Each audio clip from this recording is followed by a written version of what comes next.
the data that we can draw on is, for example, 3IE's development evidence portal, which includes over 10,000 impact evaluations today on development effectiveness issues in developing countries, and over 1,000 systematic reviews. This is just one piece of data. There are many other types of evidence also out there, but just to say, there's an abundance of evidence. When we started collecting back in 2009, there was less than 500, and now we're over 10,000. So just to say, there's an abundance of evidence. Nevertheless, I think, and we heard others talk about it earlier today, there is still a long way to go in ensuring that the evidence is used, that the evidence informing the decision-making at the right time, at the right moments, and that is, you know, a big challenge for us now that we have this luxury of increased evidence. And it's also increasingly recognized that to achieve widespread and sustainable use of evidence, there is a need to really institutionalize evidence use. And this is by addressing what we call systemic barriers through structures and processes that facilitate and encourage a culture of evidence use. And one of the things that we've done in 3IE to sort of help us think and sort of give us a framework for how to talk about you know, the levers that we can pull in order to you know, help institutionalize evidence use is what we call the TRIPS framework. And TRIPS stands for T for training. And this is training both for researchers and evidence users on not only how to use and produce, but it's also what type of evidence to use when. So that is the training. Then there are, you know, the resources. We're talking about, of course, financial resources, but also human resources, the skills, etc., that are needed in order to use evidence in the right way at the right time. And then we have incentives. We talked a bit about that in earlier panels. Incentives can be things like at individual level, you know, what leads to promotions in organizations, what leads to good performance reviews, etc. But it's also as incentives at an institutional level. And that relates also quite closely to P, you know, basically TRIP, so the P stands for processes.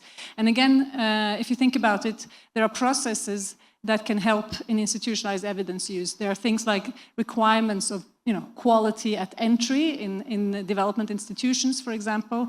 It's things like what we talked about earlier. Are there legal requirements to actually use evidence to inform decision-making? Those can be processes and requirements. And then finally, the S, which stands for signals. And we sort of think about this as the signals from the top.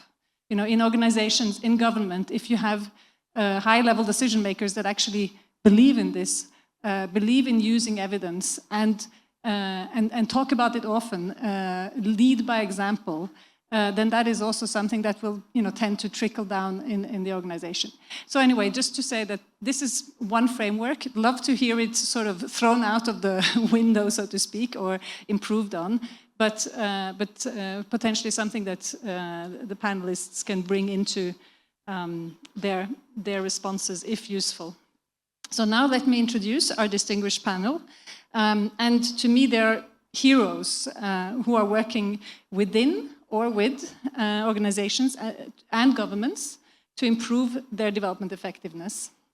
And I'm sure sort of you all have your scars to prove that you're working in this environment, because it is really hard work. And so I look forward to hearing about your insights from years of experience. Their long and impressive backgrounds I will not read up here. I'm assuming they are on the web page of the conference. But I will give a short intro. So Candice Morkel is the director of CLEAR AA, the Center for Learning on Evaluation and Results, Anglophone Africa. Tanja Kuchenmuller is the unit head for evidence to policy and impact in the Research for Health Department, Science Division, World Health Organization. Mr. Godfrey Mashamba is Can you show him online? So, yes, there we are. Hi, Godfrey. He's the Deputy Director General for Evaluation, Evidence and Knowledge Systems in the Department for Planning, Monitoring and Evaluation, South Africa. And then we have Rose Oronje. Do I say that right? Oronje? Okay. Is the Director of Public Policy and Knowledge Translation and Head of the Kenya office of AFIDEP, which is the African Institute for Development Policy. And last, but definitely not least, you've seen her before today, is Rhona Mijumbi, who is the founding director of the Center for Rapid Evidence Synthesis, ACRES. And importantly, she is the current co-chair of the Africa Evidence Network. I have a couple of key topics I want to hear from you about, and also urge you to follow up with questions or comments you have to each other, so that this is not too one-sided or stilted. But let me start with you, Candice. Clear AA seeks to contribute to better policies and programs and strengthen accountability as well to citizens for accelerated and equitable development in Africa. I read this online. What are key lessons from your own practice of effective strategies to institutionalize evidence use, particularly in government? And what are the main challenges and how can they be addressed? Thank you so much, Marie, and good afternoon, everybody. Thank you so much for joining us in this session. So one of the lessons that we've learned is the fact that evidence-informed decision-making and the work that we do that you've just described very well sits in a broader context of building stronger democratic institutions. So when we are talking about building institutions for better evaluation production and better evaluation use, it's sitting within that broader context. So we know that evidence-informed decision-making is virtuous, and we're wanting to build stronger and virtuous cycles of democratic governance. The problem is we often don't understand that broader context, and we want to jump right in there with the solutions because we might have a template. And I think similar to yourselves, Marie, we have something called the MESA or the MESA, M-E-S-A. And that comes from years of work of the CLEAR centers. There are 6 global CLEAR centers and other implementing partners. And we are all part of a partnership called the Global Evaluation Initiative. And we've come up with sort of an ideal type of a national evaluation system. The problem with that is that if you don't understand the context within which you're working, you'll assume that your template or your ideal type must be imposed upon that space. So one of the biggest lessons we've learned is that you have to move into the space humbly. You've got to actually realize that we've got to withhold the temptation to come with a very, kind of hegemonic grip on what we think is going to work in that system. And as the previous session confirmed, and I'd like to reiterate that the relationships are very, very important. You first have to establish the trust relationship and then allow, because the governments we're working with are already doing a lot of work of institutionalizing. We shouldn't imagine that we're starting at ground zero, that nothing has been taking place, and we are coming as saviors to come and show you how a good evidence system will work. So that has been a lesson that we've learned over the years and how we implement therefore. And I think many people ask me, how is CLEAR able to do so much work in so many countries on the continent? That has come from years of investing in relationships first. The manifestation of the work and the trust relationship of a government saying, yes, please come and help us to develop our national evaluation policy, or please have a look at our national evaluation guidelines and tell us whether we can improve. That is an invited space that is very precious. And so we have nurtured that over years, and then we start to say, okay, how can we, at your starting point, contribute to building your national evaluation system? So those are just some of the few lessons we've learned. Excellent, thank you. And bringing Godfrey straight into this conversation, Godfrey, as Deputy Director General for Evaluation, Evidence and Knowledge Systems in the Department for Planning, Monitoring and Evaluation in South Africa, you are both a producer of evidence and the commissioner and consumer of evidence. So you're working closely with organizations like Clear AA, AFIDEP, SAYS, 3i and others. Let's hear from your experience what lessons you have learned about how to institutionalize the use of evidence across ministries in South Africa. Yes, thank you very much. Greetings to you, Chair, and fellow panelists, as well as all colleagues that are in attendance. You are right in highlighting the interconnected roles of the Department of Planning, Monitoring and Evaluation in the South African government as a producer, also as a commissioner and the user of evidence. It's true, those multiple roles have important overlaps by themselves, but also it is important for a department like that, which is at the center of government located within the presidency, to have effective interfaces with all the actors in the system of generating and use of evidence. That is, those that are in the process of planning,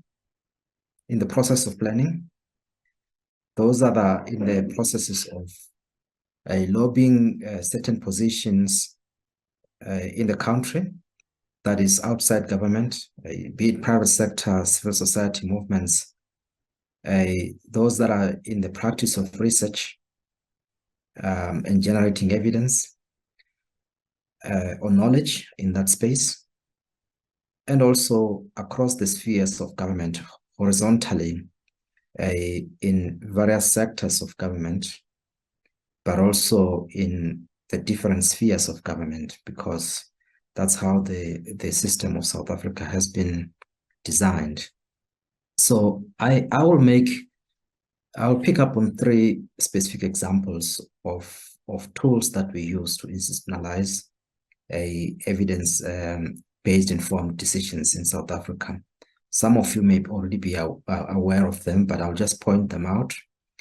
The first one is the National Evaluation Policy Framework, which I think 3IE, let me acknowledge 3IE's contribution to that, was adopted in South Africa in 2011 and then updated in 2019 to set standards for evaluations in South Africa across the public sector. So that is one important tool that we have, which guides how we engage across the system. What are the standards to define evaluations, under what circumstances, and the use of evaluation evidence in South Africa. Then the second tool that I want to cite is what is called a biannual report, monitoring report on the medium-term strategic framework. In South Africa, we have adopted a national development plan in 2012. After adopting that national development plan, NDP 2030, as a long-term plan of government, we also made a decision to, in chunks of 5 years that are consistent with, that align with the government administrations, we adopt a medium-term strategic framework, a 5-year implementation plan of the National Development Plan. And that MTSF, I'll call it MTSF for short, that MTSF is a all of government kind of plan, which defines the outcomes and the results-based targets on what government must achieve over the 5-year period across 7 priorities. These are interrelated set of priorities.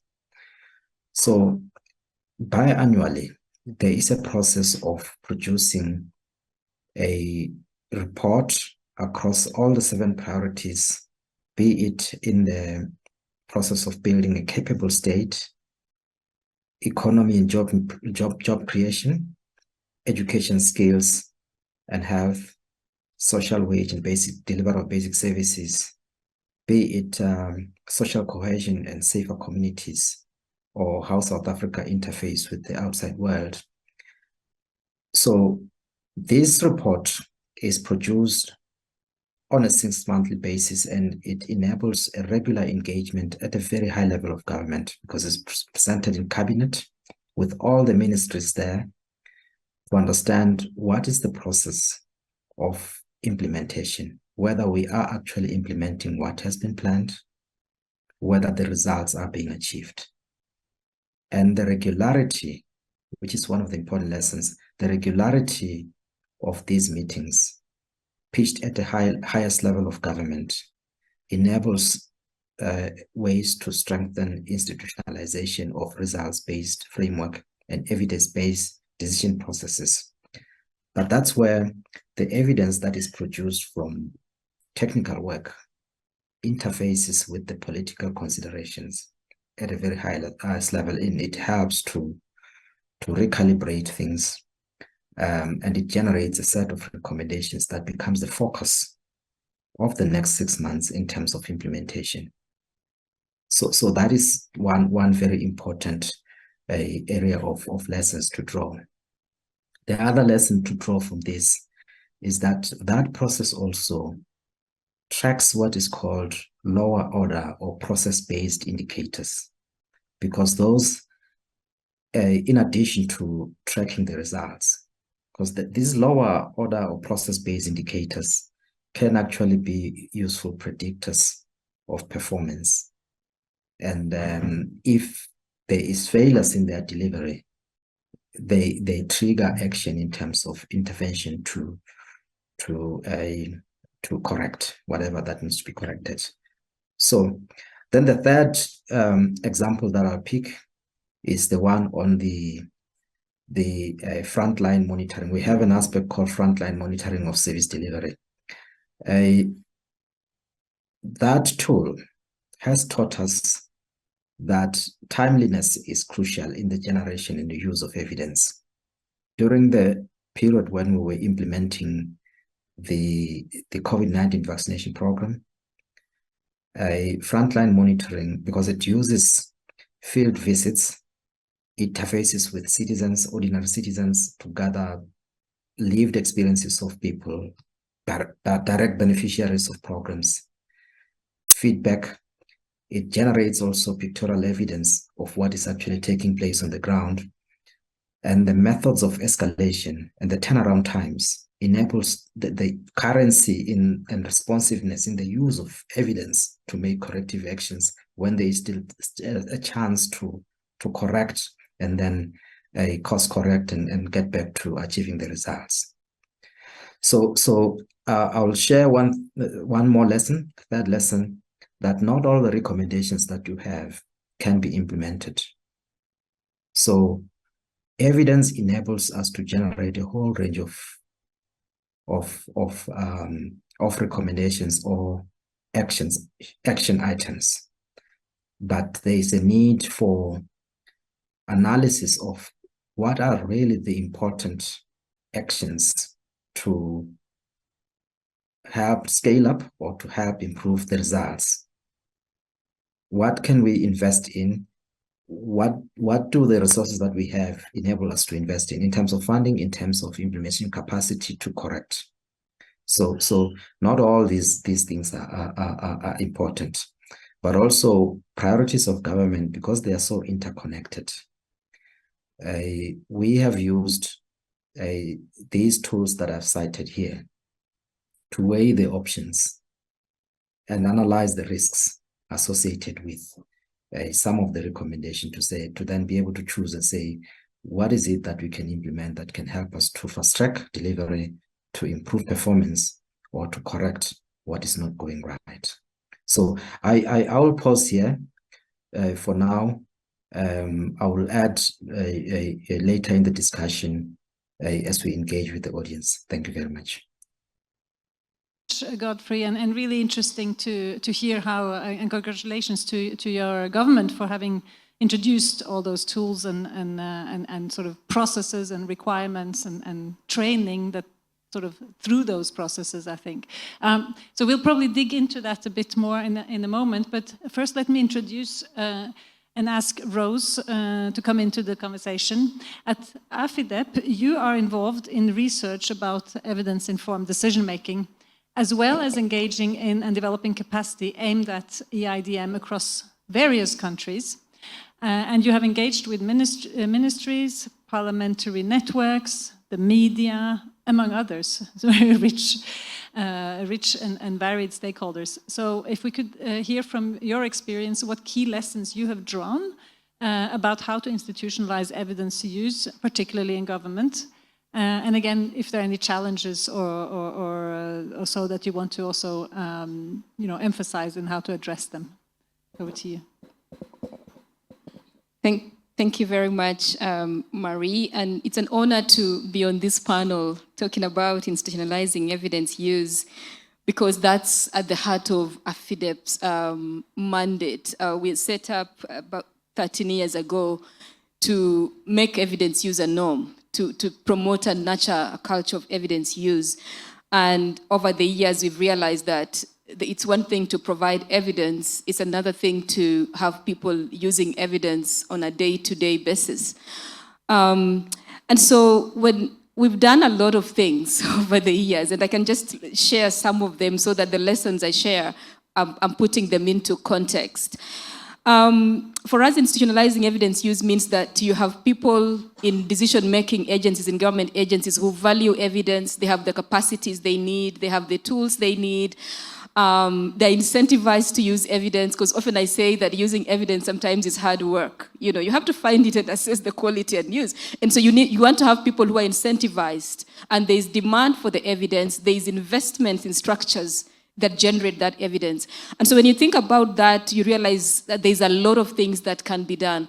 Some of the things we've done over the years have been around training and mentoring technocrats who sit in government agencies. These are people who sit in divisions, who sit in departments, who are charged with making decisions, or even providing synthesis that ministers need to make decisions. And so training and mentoring them means that we're embedding capacities in those structures.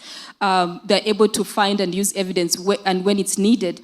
Other things we've done have been around developing tools, and these are evidence guidelines, evidence checklists.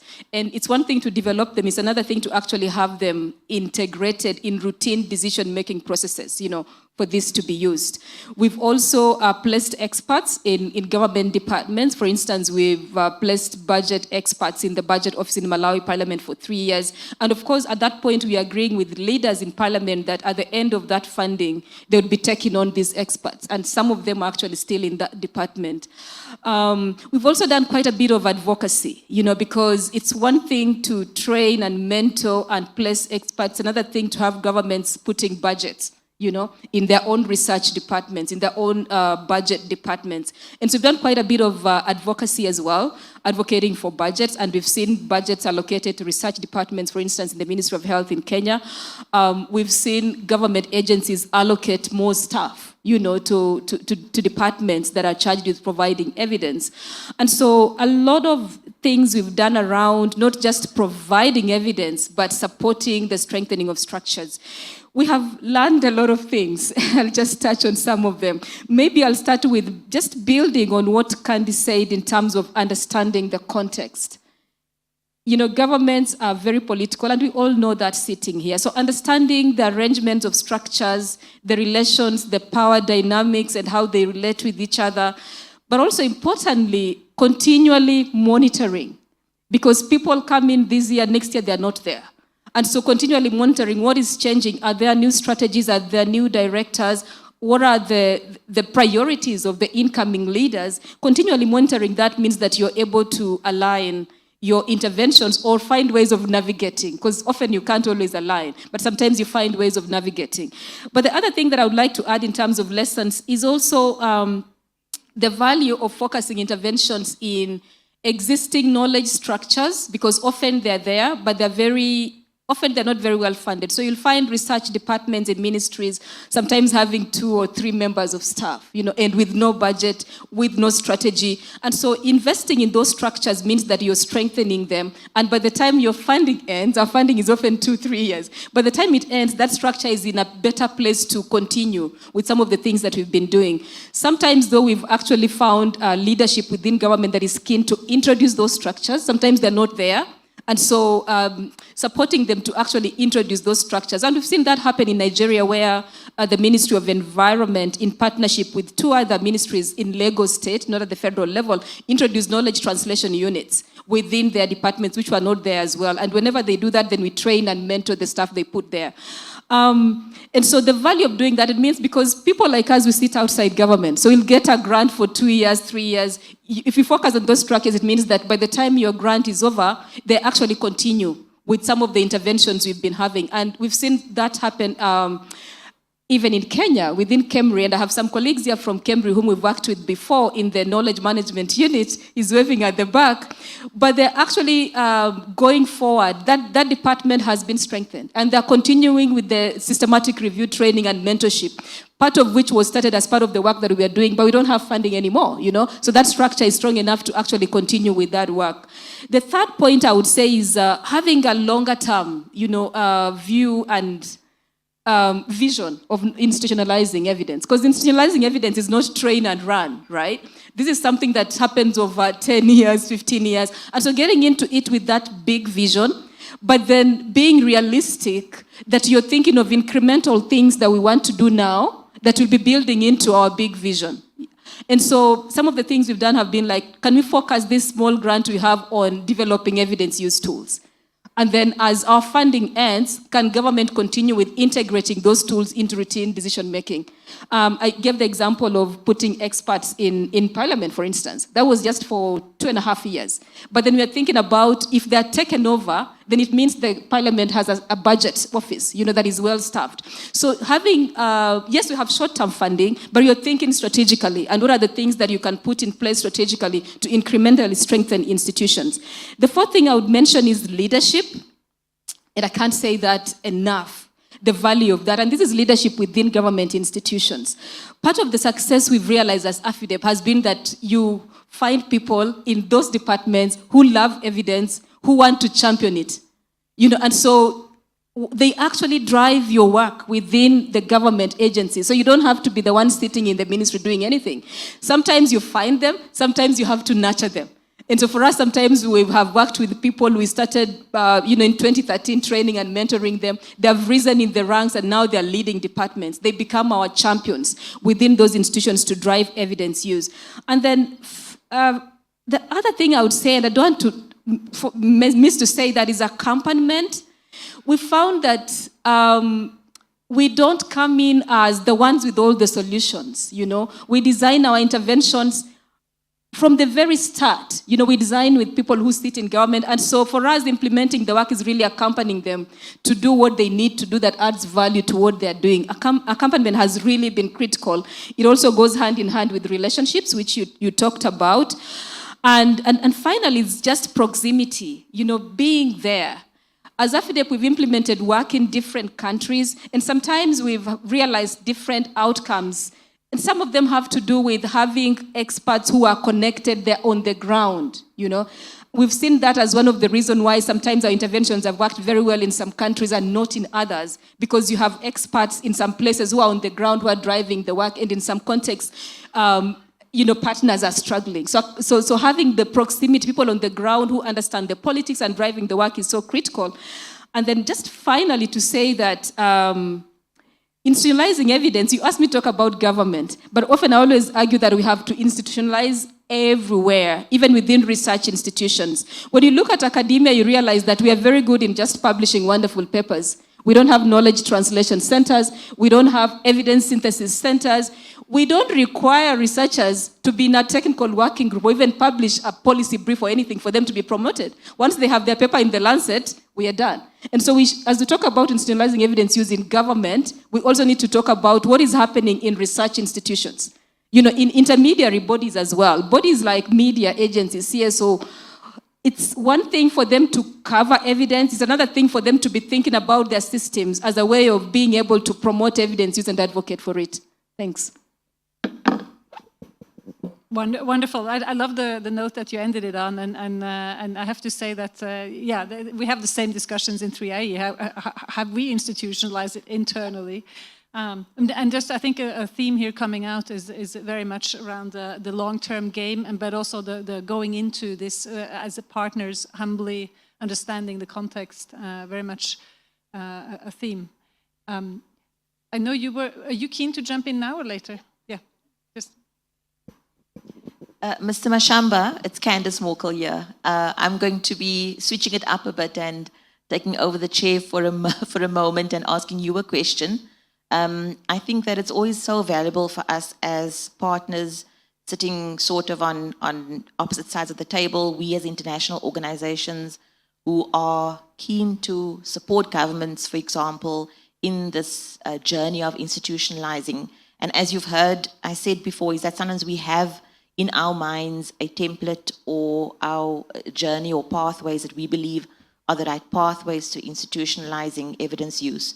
But obviously, listening to what you've been saying, the South African government is at a level of maturity where many of these things that Marie was talking to, for example, in the TRIPS framework, the resources are there, the training is there, some of those policies and legislation is already there.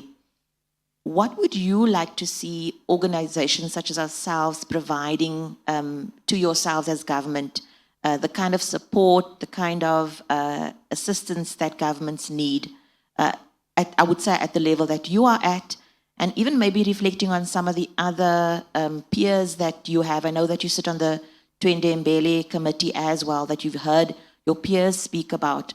What are the kind of things that we can do to support yourselves better as governments? Yeah. Okay, thank you very much. So it's a good question, because the space that you occupy is a very useful extension of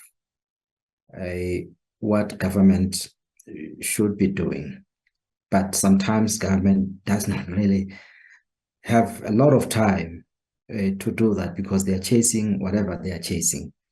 So I'll draw from my experiences with the value that we're deriving from some of the existing arrangements.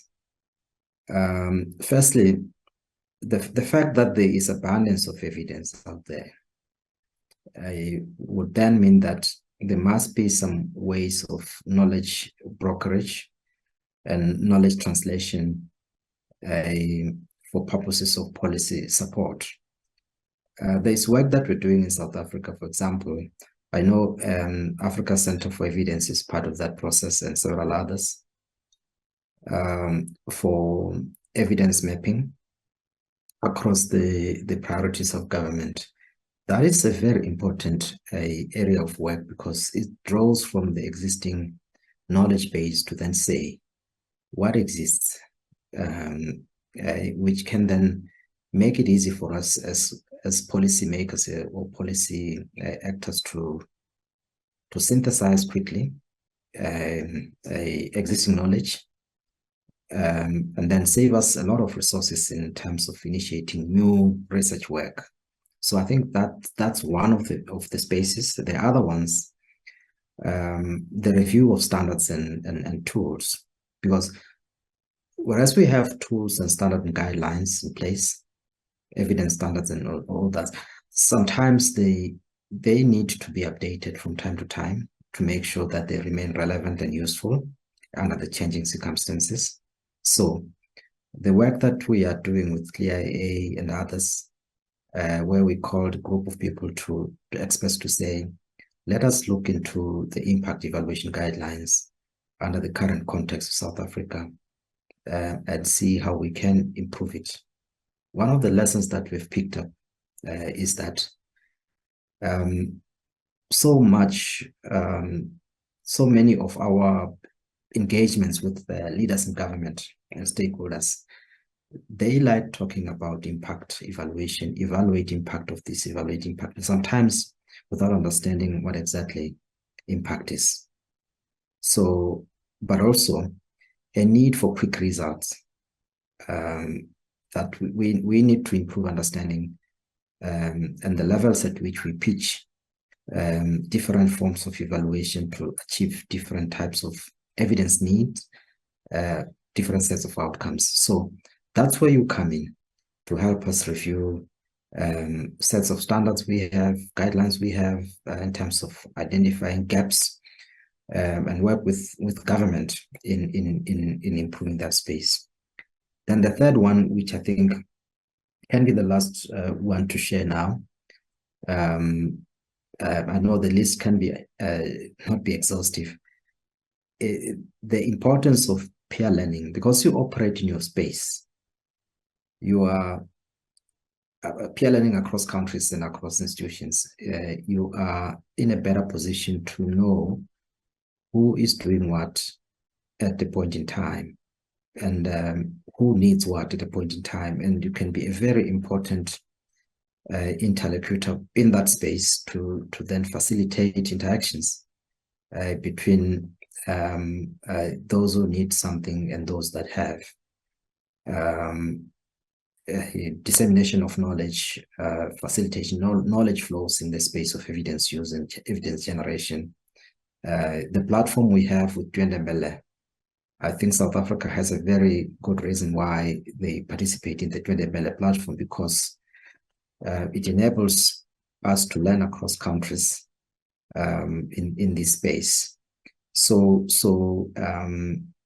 we also of the view, learning from one of the recent studies that we're doing on evidence use in budget and planning, we think that work, which was shared in one of the sessions here, even countries that are not in the Twendembele platform can actually pick up a lot of interesting lessons about what works and the experiences of other countries, which can then be adapted in their own circumstances. South Africa is looking forward to drawing lessons from findings from other countries on that particular study, and see what can actually be used to adapt our process, adapt our processes here in South Africa.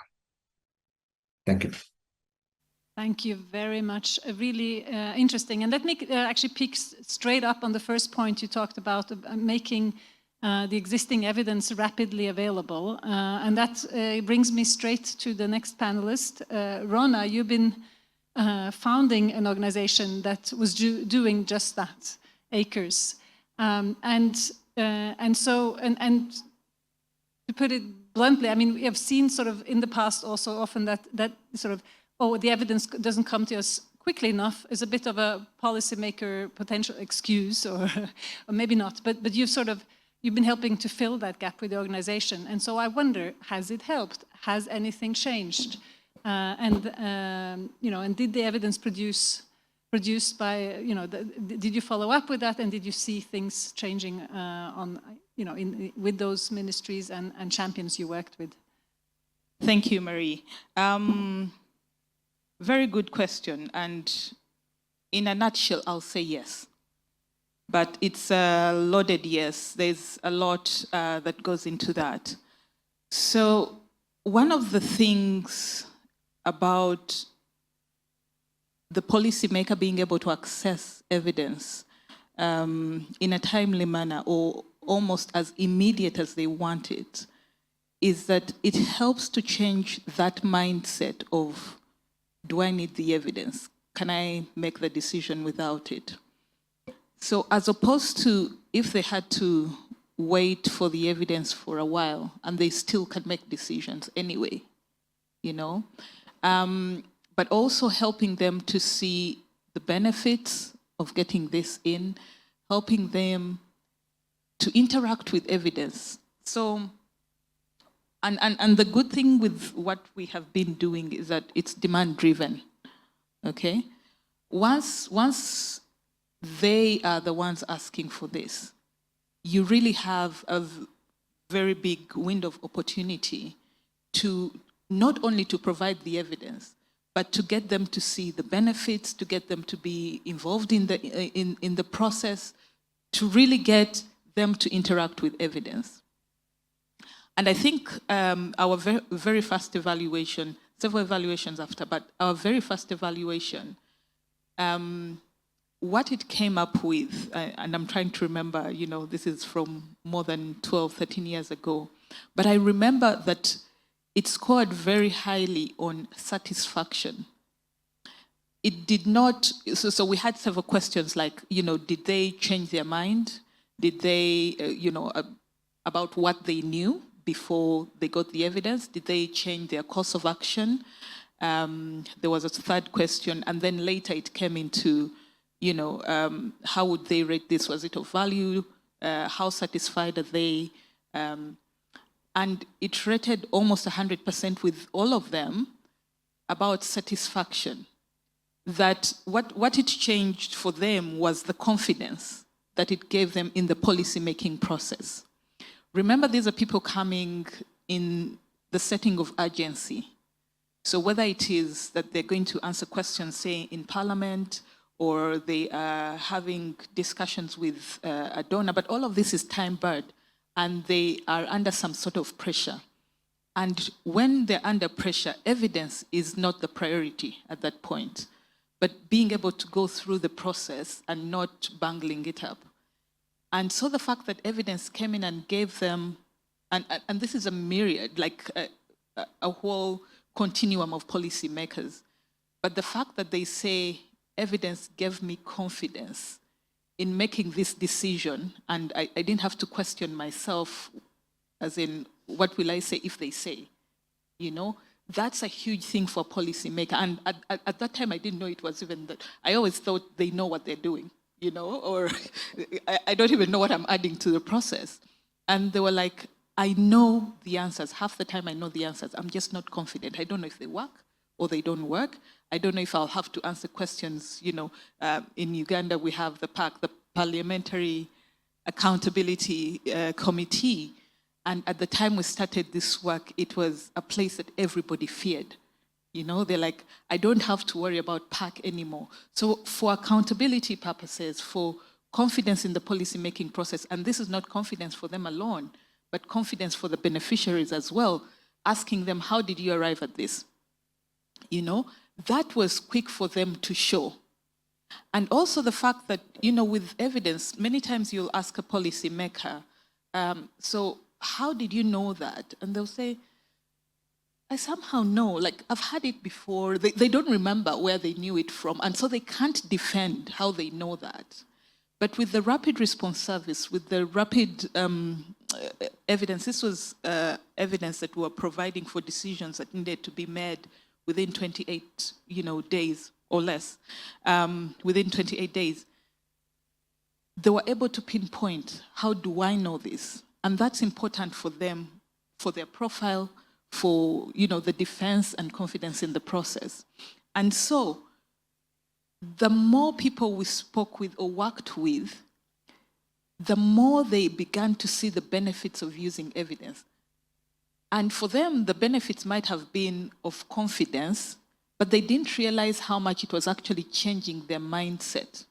And I have so many examples of people we began with, and they're skeptical.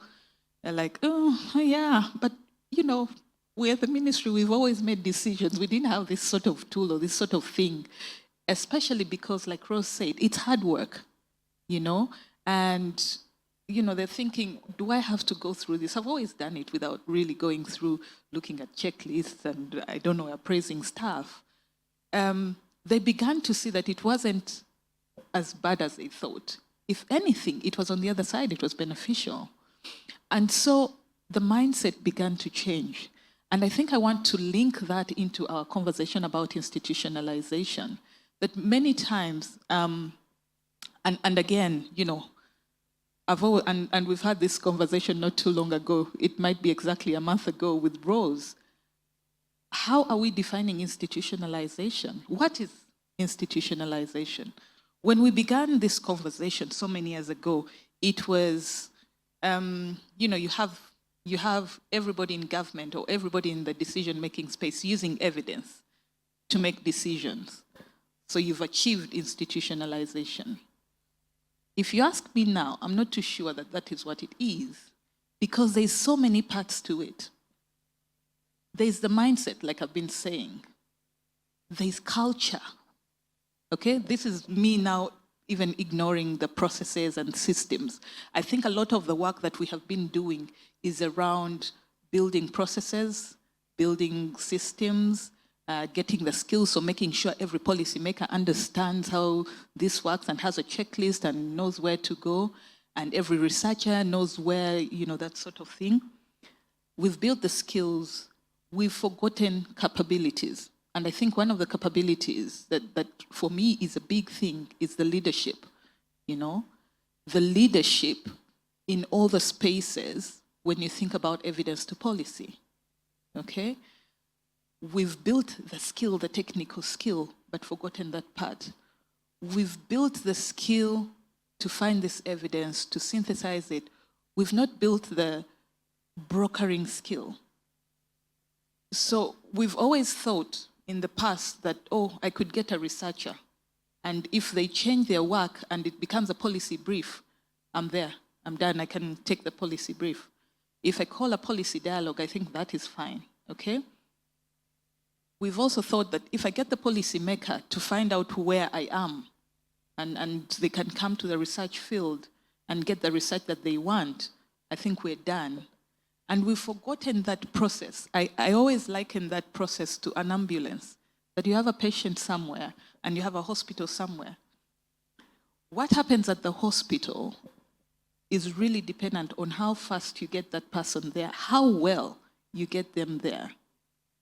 Now, going and teaching this patient, that if you ever get a problem, this is what you will do to get yourself to the hospital. It's only half of what can actually be done. There is so much that when they're in that situation that they have no control over.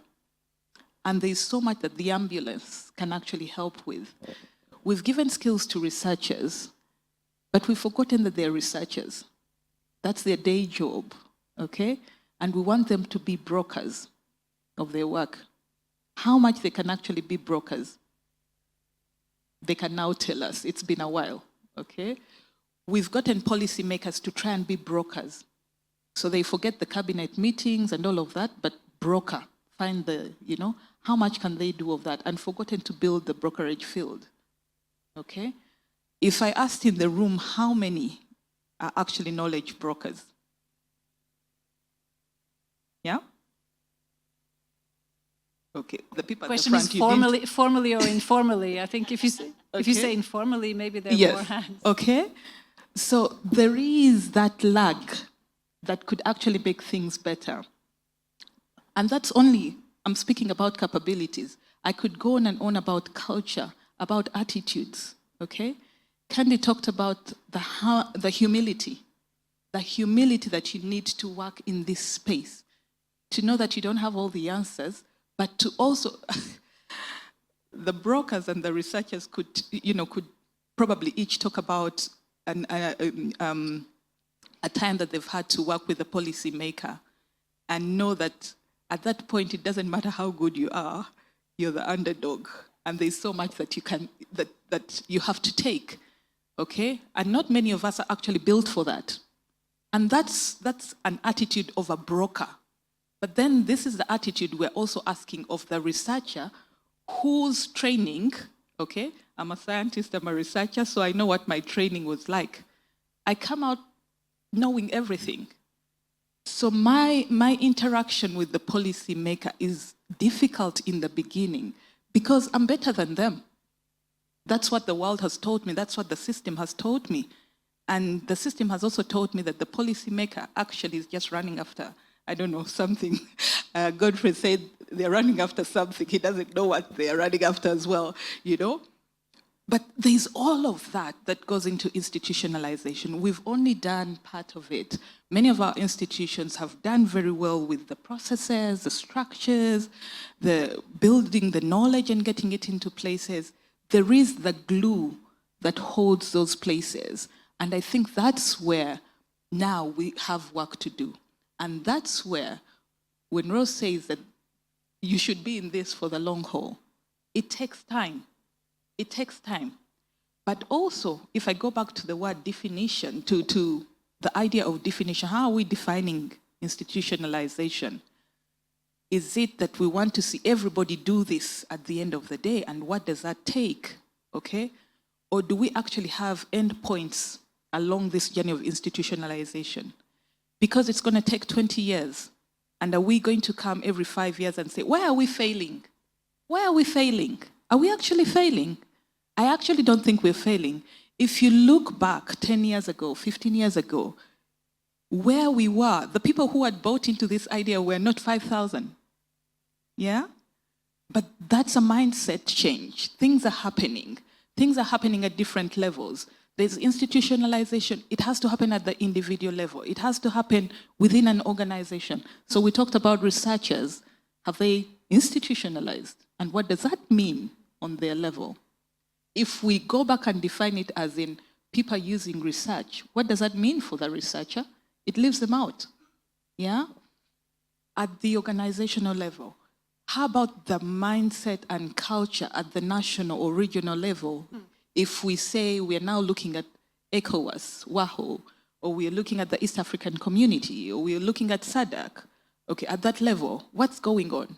If we look at WHO, okay, are they where they were 10 years ago when it comes to evidence? Something is happening. How do we define that and measure it on the continuum of institutionalization? So I think for me, the biggest thing is, what is institutionalization? How are we defining it? For us to be able to get the right targets or the right indicators to say, this is not happening, or it's happening, or this is the gap that we are missing, and what is in that gap that we need to fill. Thanks. Wow.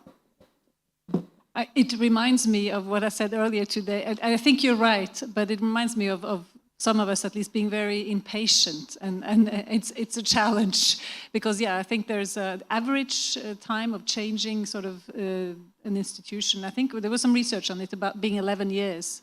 So, you know, some of us see how you go into retirement and potentially don't see the fruits of your work, you know. I think it's I also tried to fit sort of the framework to fit some of the things you talked about, and I think we have to expand it potentially, you know, and then some sort of a, you know, around humility, accountability, and confidence. You know, see how that can be captured. I think great points.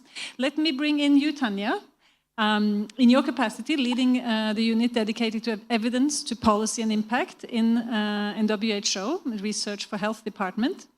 So what has been your experience working with governments, in particular in Africa, to help ensure that rigorous evidence underpins policies and programs that, you know, literally can save millions of lives, that improve people's health and quality of life? And you've also carried out, and I found out, and just recently published, a systematic review of the research that exists on domains and processes for institutionalizing evidence-informed health policymaking. So what have you found out? To you.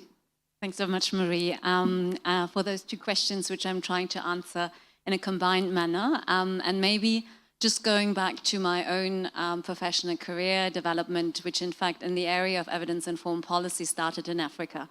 I had the fantastic opportunity of making the acquaintance of a WHO colleague that many of you, at least in the health sector, will know, Ulysses Panisse, who introduced me at the time to the SURE EVIPNet, evidence-informed policy work in the WHO African region.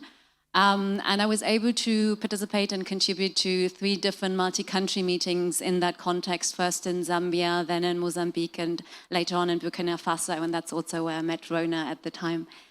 And so just a few words on EVIPNet, the Evidence-Informed Policy Network, which is a capacity-building network in the area of health policies, and all about increasing skills and, again, capacities, capabilities, of bringing researchers, policymakers, other stakeholders together so that the bridge between evidence and policy is strengthened, but also, again, that there's country ownership and country-driven processes in that space, which WHO is then supporting. Now, why am I making reference to my first experience on evidence-informed policy in the African region and to the SURE EVIPNet project?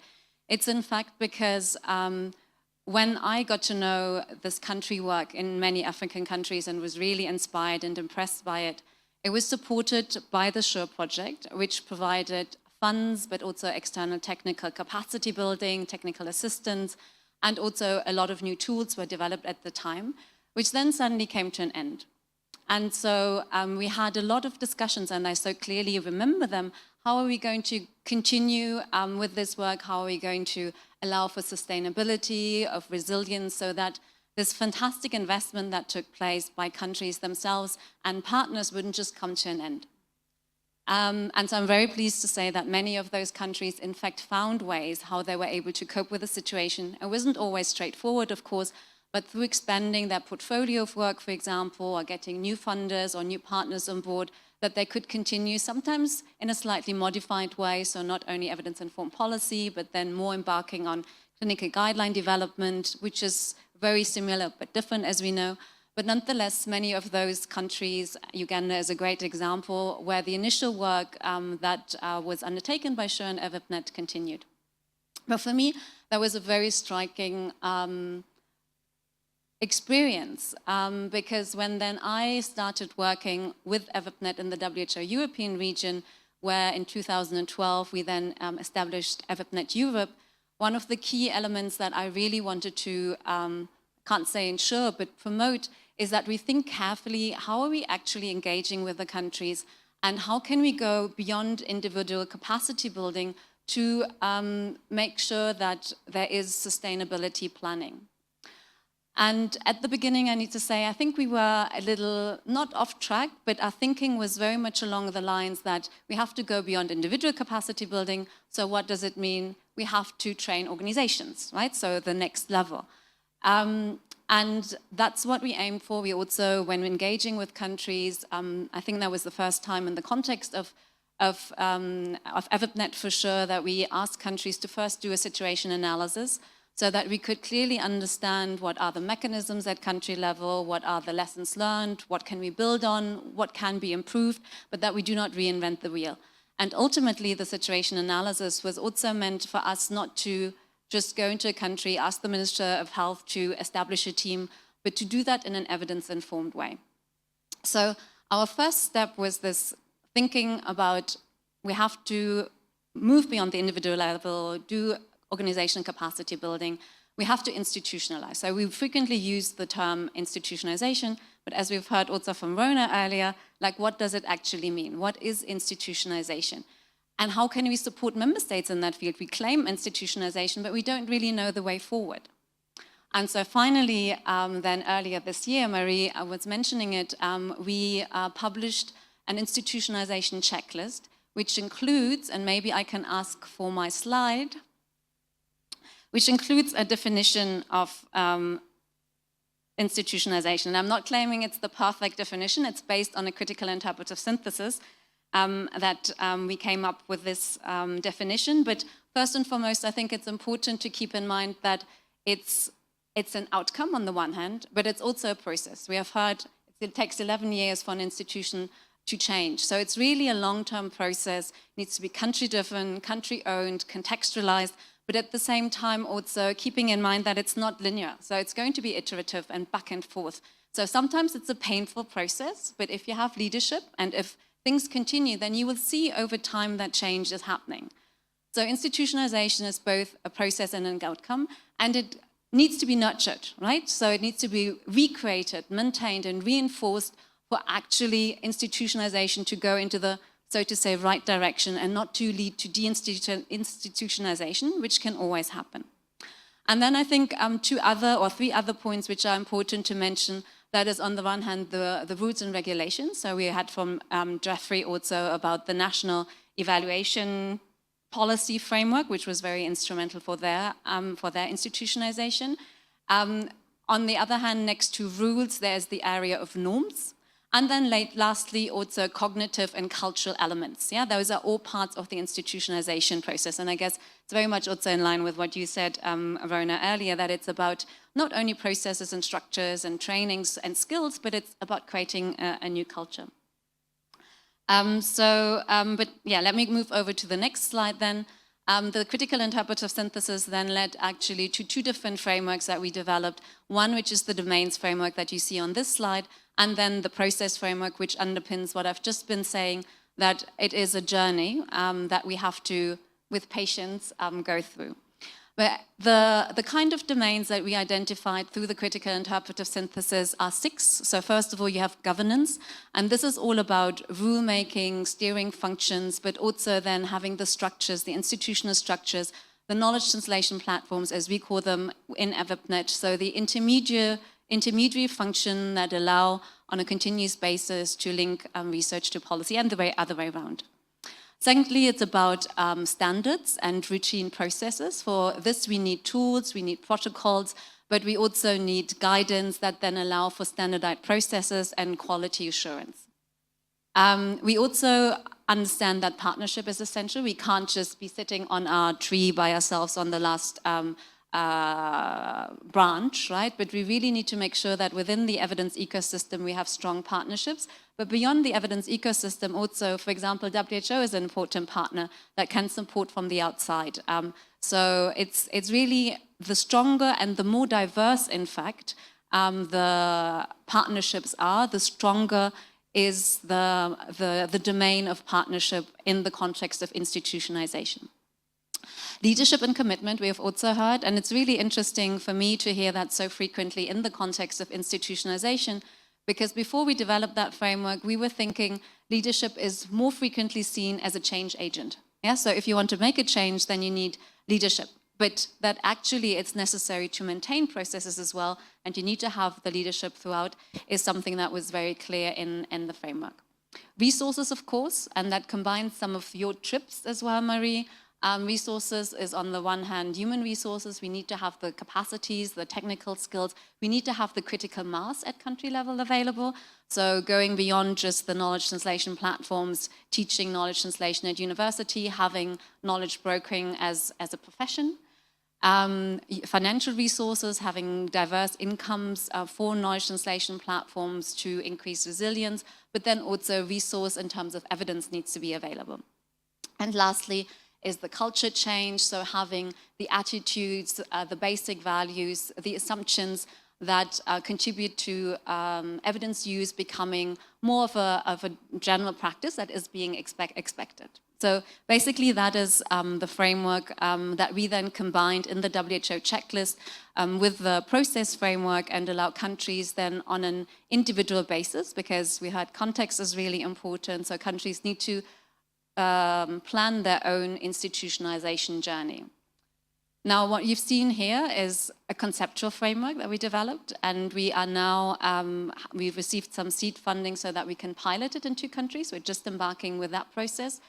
But there seems to be so much interest in this area that other countries, so 2 weeks back we had a global WHO Evidence for Policy Summit where 2 countries, Brazil and also Oman, were speaking about how they already applied the checklist. And really interesting findings where Brazil, for example, compared the area of health and health technology assessment during COVID, and also the environmental policy area, and how through the former government, these areas were dismantled in many ways, the use of evidence, but because in the area of health, there had been so much more work ongoing, so much partnerships, so much official roles and standards, tools already, that area of work was able to continue its working because they were at a higher level of maturity of institutionalization. So you can't, if institutionalization has happened, you cannot dismantle it overnight.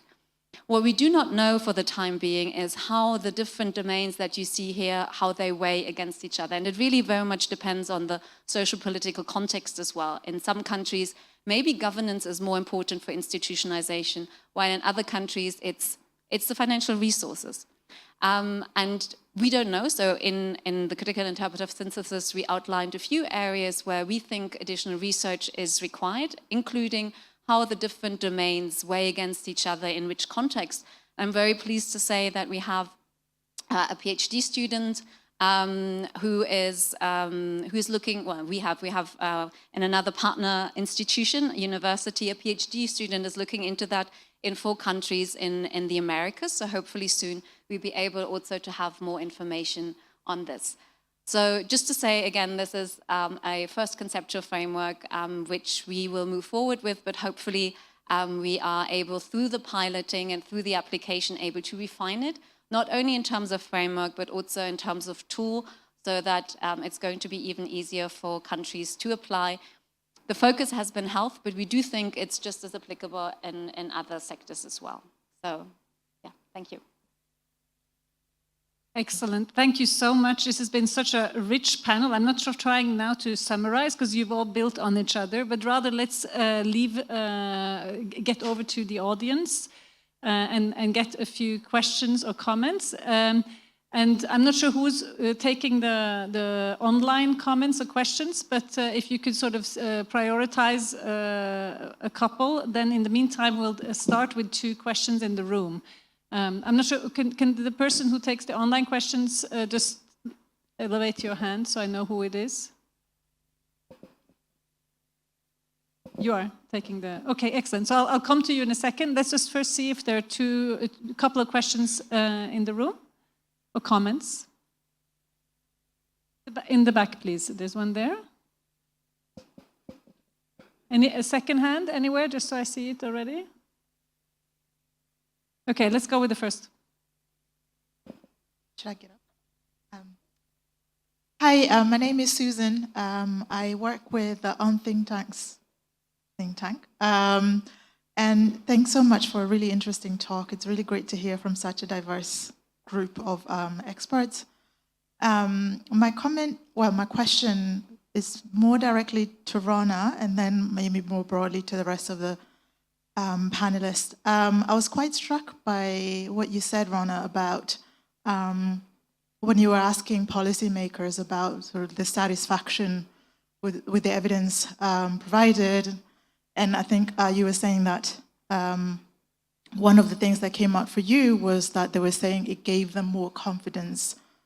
Now, I hope I don't come across too cynically, but it did make me wonder the extent to which this suggests that rather than using evidence to actually inform a decision, it was a way of justifying foregone conclusions about a decision that had already been made.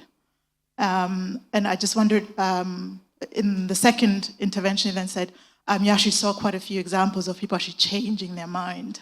And I wondered if you could maybe say something about that, give those examples, because I think for me that's much more interesting, because I do wonder if there's a lot of times when we're talking about evidence-informed decision-making, whether actually the way in which policymakers are using those evidence pieces is really just to justify something that's already been decided rather than, using the evidence to make better decisions, if that makes sense.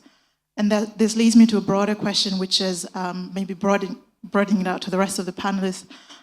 If, when we're thinking about institutionalizing evidence use, if there's something to be said about or things we can do about potentially preventing that direction of travel where institutionalization of evidence use might just become a way of almost gaming evidence use, if that makes sense. And by that I mean policymakers or decision makers finding a way in which to use evidence or creating processes in which evidence use almost loses its meaning, but just because it's just another process they should go through and then they can just use it to justify foregone conclusions. I hope that makes sense. Thank you. Thank you, Susan. Excellent and provocative questions. We'll get back to the panel. Just want to see if there's one second question in the room. Here in front, please.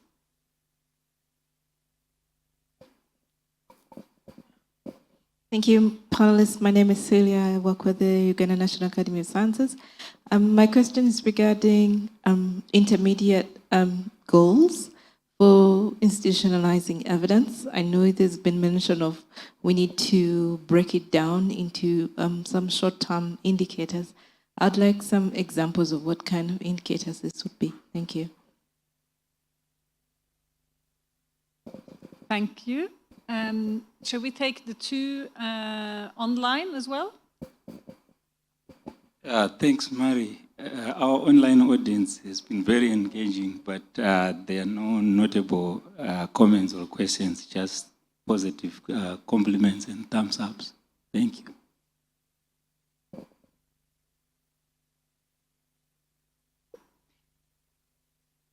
Okay, so let's then move. I think, Rhona, you were asked explicitly, and then we'll get others to come in. Rhona? Okay, thank you so much. So the worry is about, if I got you right, that might it be that evidence is just being used to support foregone conclusions because when the evidence came, they didn't change their minds, or, you know? Okay. First of all, I think we underestimate policymakers a lot. We think that what we bring, they didn't know already. Yeah. So that's one thing. I'm not sure that they will be asking questions that, and this is in policy questions, so don't think about it a lot in terms of technical questions, like, does this drug work or does it not work, you know, and so they didn't know whether it works or not. These are systems and policy questions. So they've already been interacting with their systems. They suspect what it is that has worked. You know, they've interacted with other systems, so they sort of know what it is that works. Or they've even tried it. Something didn't go right, okay? So there's good options, and then maybe the implementation, you know, considerations are a bit of a problem. There are barriers, whether they're politics or it's the budget or whatever, okay? But in our particular case, we would have these questions. There's a policy process going on, and the policy maker chooses to come to, they don't have to, they were under no obligation to come to us to ask, what is the evidence on a particular intervention, okay? And because we had a process evaluation that we had planned later into an impact evaluation, we would ask, what do you think the answer is? Before I go and start looking for the evidence and see what the research says or what the citizens say, what do you think the answer is? And we would have a conversation, you know? Sometimes that conversation would help us put things in context. How are they thinking? How is the system, you know, sort of set up, and why would they think that's the best way to go? They don't work in a vacuum. We also, as the brokers, do not work in systems that we don't know about, that, you know, I'm parachuting into a system that I do not understand. So then, you know, so they tell us what they think and why they think, and would ask them, if I didn't give you any evidence, what would your course of action be? You know, and they would tell us. And we said, all right.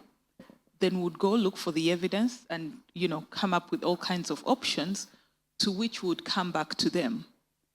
In there might be an option that goes slightly off, you know, and I will say slightly, because at least in that particular evaluation, we didn't have anything that was going completely off. It would go slightly off. And we were not going and synthesizing evidence in a certain way because he said that's the way he wants. No. I will give you examples also where we went completely off, okay? Some of them caused diplomatic rows because the government has decided to go this way and the evidence is going this way. And the policymaker who asked us the question actually chooses to go with the evidence. So they are those, and these are the same people. We're not working with different, you know, groups. So there are times that they will definitely, you know, the evidence will say something completely different. But in most of the times, it fits in very well with what they have been thinking, because that's the system that they have been a part of. They're not working on an alien system where they have no idea what it is to do, you know? It might be then, how do we make implementation better? If it's the same option as I thought, how do I make implementation better? If it's the same option that we had 6 years ago, but we really got bad outcomes, what was the problem, okay? It's the same option, but maybe what you needed was more of, you know, a certain cadre of people working in the system. What you needed more of was more communication systems with the public. You know, they didn't understand what you were working with. So it's not different from what they want to do, but they want to understand what is it that can actually make that particular option work better. And so it's not foregone conclusions. It's probably something they are suspecting, but they're not confident about the particular process. But then also, I'll task you to go back and look at the 4 different ways in which we say evidence has been used, okay? There are times, I'll give an example from this country, that a policy process, goes ahead and the evidence comes after it. And that evidence can stop that process, or it can say, you actually took the right direction. So again, it goes back to our attitude of thinking that the policymakers don't know what they're doing, and therefore the evidence is the one coming to save them, okay? It is not that. So for example, we had the, and this is more than 10, maybe 15 years ago, where we had a policy on user fees, being repealed. So we used to have user fees in the hospitals, in government facilities. And while the policy process was still going on, evidence was still being, mobilized. The decision was actually made, the policy decision was made to go ahead because of a political situation or the political environment at the time. And these are the realities of decision making. Decision making is not that nice. I don't know if you've seen that nice, the rational model of decision making, where we start with the problem, then we have the time to go and look for the evidence, then we sort of look at it, we don't like it very much, and and then we make a decision, and then we evaluate it, and then we come back. It's a nice, in reality, actually, decision making is not like that for so many reasons. And we tend to think that even the policymakers are in charge, or they are able to control. Half the time, they're also not able to control, some of the things that go into decision making. But then you will find a process where the decision, the policy decision, I don't even have to go back 15 years.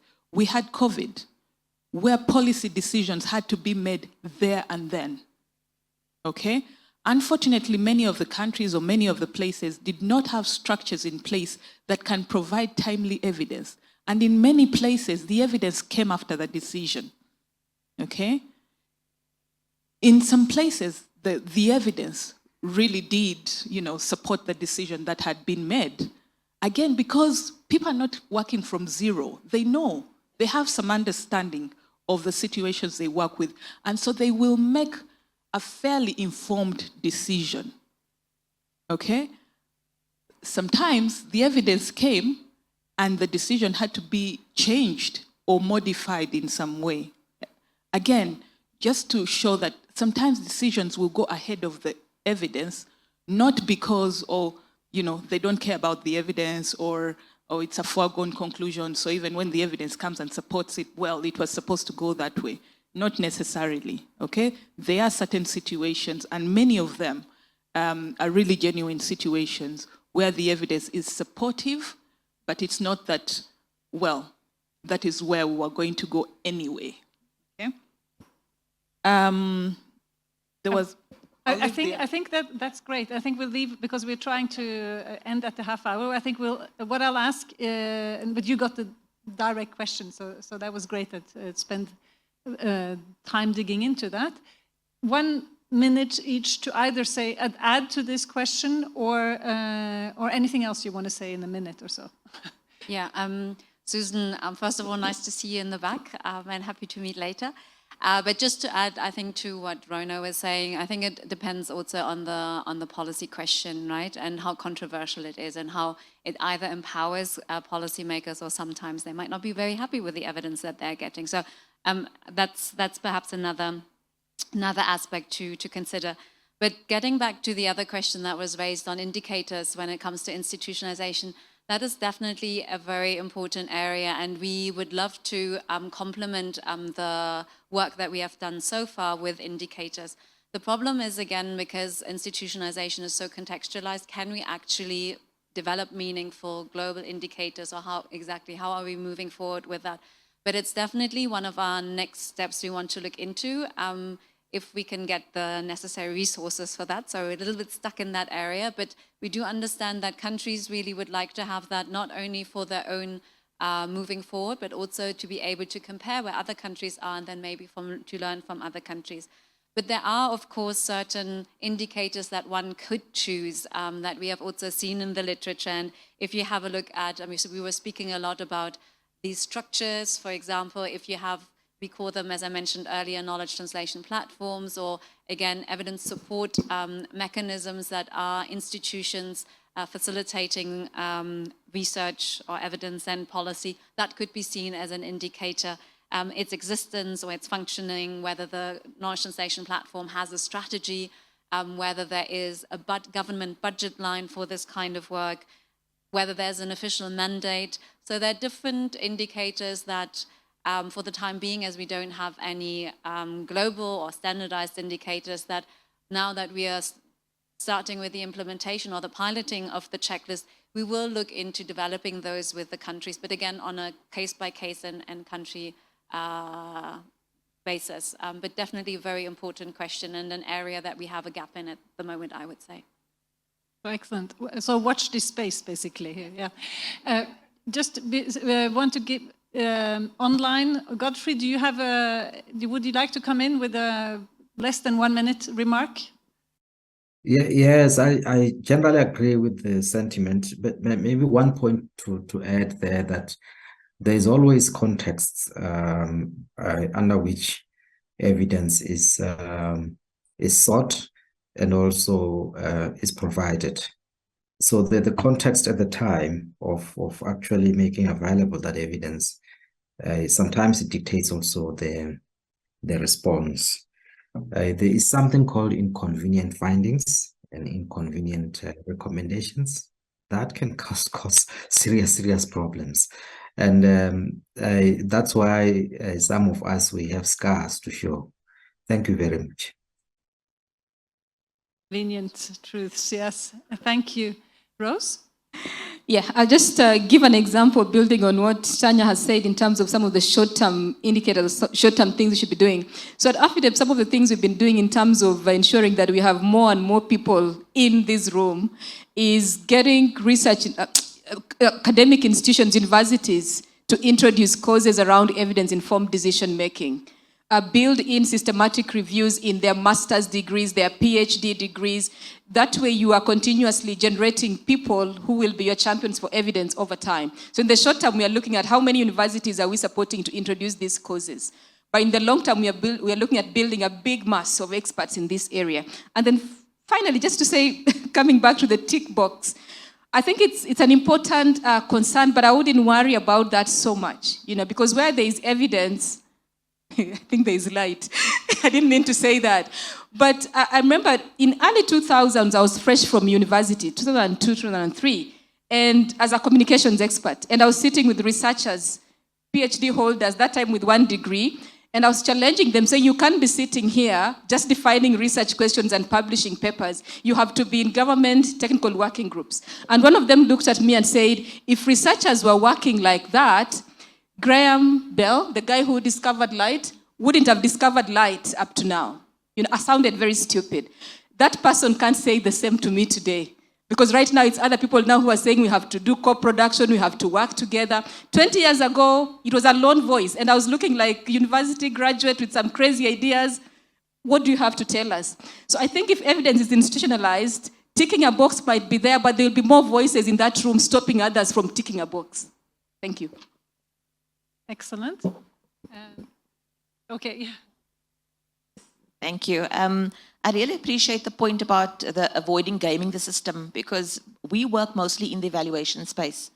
And how it works there is that a lot of donors are requiring governments to have national evaluation systems to produce evaluations relating particularly to aid programs. And now when we're talking about the African continent, we're also talking about a lot of countries post-democracy where they actually had a lot of structural adjustment programs. And a lot of public good programs are still being funded by large donor agencies. And what that creates is actually this kind of hegemonic cycle of upward accountability to donors for evidence. And so what we are calling it in our sort of sector is the routinization of evidence production, or sometimes in public administration we talk about instrumentalism. And we are working really hard at preventing that, and we've been thinking through what does one do in order to get the system to be resilient. And that is why I spoke to resilient and strong democratic institutions and institutions of governance that can withstand these kinds of gaming tactics. And by the way, gaming is happening in any event in these spaces. Evidence is being used in ways to support policies that are not necessarily for the benefit of citizens, but they're pushing certain agendas. So one of the things that we've forgotten to talk about, I think, so far is that there are other constituents who we haven't mentioned yet, and these are citizens. How do we start to support citizens and social movements to appreciate that evidence is important and how they can have a voice and drive the demand for evidence for policy making? And so what we are doing in the evaluation sector, for example, we have spaces called Voluntary Organizations for Professional Evaluation, or VOPEs.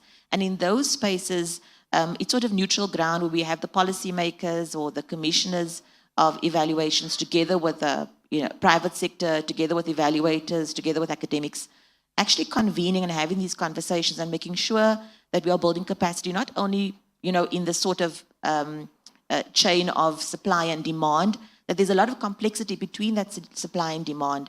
And it's really, really important to ensure that we include so-called beneficiaries of public good programs in understanding how can their lives be impacted by understanding how important evidence is. And I think that might be one of the ways in which, if we can strengthen that demand for better evidence, then we can have that. And the second thing related to my first point around, the sort of the cadence of evaluation systems possibly responding to upward accountability, is to really focus on country-led institutionalization, to not have the institutionalizing imposed from outside, but to have countries leading the process of evidence production. So I liked, for example, what was being said about co-production. So co-production seems like a buzzword, but it's actually really important because it allows for the capacities within government as well to say, well, we also are partly owning the process of evidence production, and we then partly also own the evidence, and we therefore desire to use it for the public good. Thank you. So first, as a panelist, I'll just take a moment also to say that, and a little shout out for our evidence use, verified evidence use stories, which are in the portal and I mentioned earlier today. There you'll actually find the 7 types of usage that we have verified in various programs that 3IE has been supporting the evaluation of. And so, to the question back to Susan as well, there, I would recommend also seeing how, because there are good stories there as to programs that actually were closed because of findings, that were changed in their implementation, as we talked about, because of the finding, or indeed were scaled up. But also other types of usages where, a ministry, for example, then learns from one program and then sort of brings it over, this knowledge into other programs, and also informs larger global guidelines and debates, etc. So just a little shout out or a pitch for our portal as well. But then back to this amazing panel. I think you brought so much sort of added reflections around these issues, and particularly I want to sort of, I come out of this actually quite positive, more than I was before. I think what we hear here is that, institutionalization, culture change, yes, it all takes time, but that we are, as a panel, we hear things are improving, we are getting better at it, we are learning, we are developing the tools, the resources, the frameworks, etc. But yes, it is taking time. So I come out of this very energized, and thank you very much for contributing to this panel. And thank you for everyone online and in the room that have been listening, and see you in later, hopefully, to our 15th anniversary celebration, which I think is starting in half an hour.